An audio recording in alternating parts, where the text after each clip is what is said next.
வைத்திருப்பான். ஃபி மக்அதி சித்கின் இன்த மலீகின் முக்ததிர். சுப்ஹானல்லாஹ்.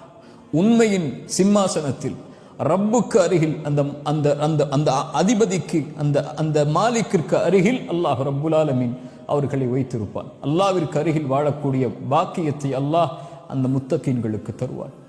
ஃபஇன்னல்லாஹ யுஹிப்புல் முத்தகீன். அல்லாஹ்வுடைய நேசம், அல்லாஹ்வுடைய அச்சத்தை சுமக்கக்கூடியவர்களுக்கு, அல்லாஹ்வை பயப்படக்கூடியவர்களுக்கு அல்லாஹ் உரித்தாக்குவது. தக்குவா என்பது ஆடை அல்ல, தக்குவா என்பது இந்த முடிகள் அல்ல, தக்குவா என்பது ஹிஜாப் அல்ல, தக்குவா என்பது பேச்சல்ல. ரசூலுல்லாஹி ஸல்லல்லாஹு அலைஹி வஸல்லம் சொன்னார்கள், அத்தக்வா ஹுனா, அத்தக்வா ஹுனா. தக்குவா என்பது இங்கே இருப்பது, இங்கே இருப்பது, அது செயலால் வெளிப்படும் உள்ளத்தில் இருந்து. சுப்ஹானல்லாஹ். ரசூலுல்லாஹி ஸல்லல்லாஹு அலைஹி வஸல்லம் அதனால்தான் அல்லாஹ்விடத்திலே பிரார்த்தனை செய்வார்கள், அல்லாஹும்ம ஆதி நஃப்ஸி தக்வாஹா,